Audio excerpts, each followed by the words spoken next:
Hello everyone, I'm Monsignor Dempsey. I've been teaching in our Liturgical Institute for about 15 years a course called Liturgical Documentation and Law about all of the Church's regulations and norms concerning the proper celebration of the Mass and the other sacraments of the Church.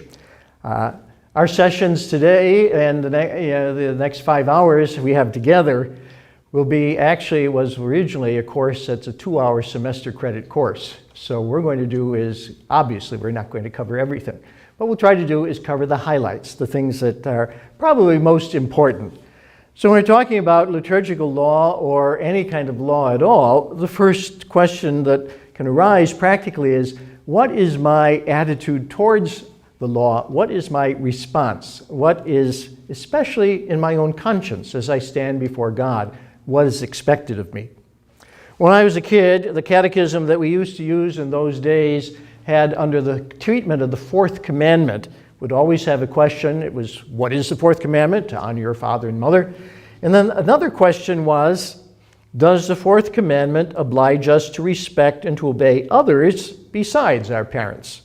And the answer that we were all taught to give was, besides our parents, the fourth commandment obliges us to respect and obey all our lawful superiors. That meant both civil and ecclesiastical. So where would the catechism get that kind of an idea? Well, actually, it comes from divine revelation. It comes from sacred scripture. This is what St. Paul wrote in the 13th chapter to Romans. Let every person be subordinate to the higher authorities, for there is no authority except from God, and those that exist have been established by God. Therefore, whoever resists authority opposes what God has appointed, and those who oppose it will bring judgment upon themselves. Therefore, it is necessary to be subject not only because of the wrath, but also because of conscience. And so, according to St. Paul, all authority, legitimate authority, ultimately comes from God, and therefore we obey legitimate authority out of obedience to God. And how does that apply to the Church?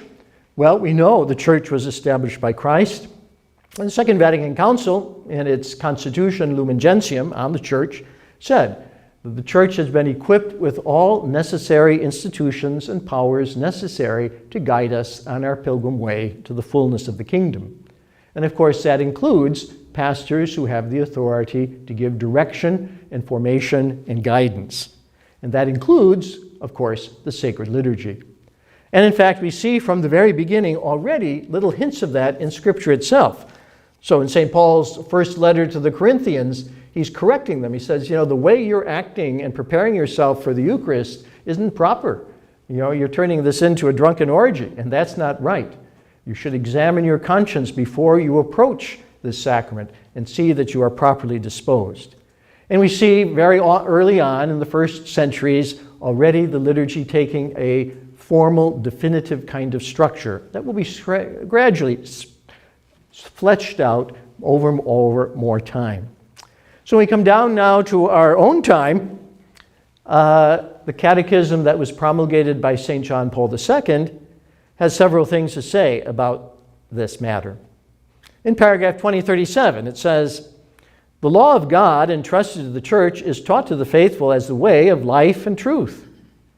Therefore, the faithful have the right to be instructed in divine saving precepts that purify judgment and with grace heal wounded human reason. And, the Catechism says, they have the duty of observing the constitutions and decrees conveyed by the legitimate authority of the Church. Even if they concern disciplinary matters, these determinations call for docility in charity. So what we have is kind of a little more elaborate exposition of what was already in the older catechism that people my age and older had to learn when we were kids. In 2039, the catechism goes on to say, the conscience of each person should avoid confining itself to individualistic considerations in its moral judgments. As far as possible, conscience should take account of the good of all, as expressed in the moral law, both natural moral law, and revealed, the divine positive law, and consequently also in the law of the Church, and the authoritative teaching of the magisterium on moral questions. Personal conscience and reason should not be set in opposition to the moral law or the magisterium of the Church.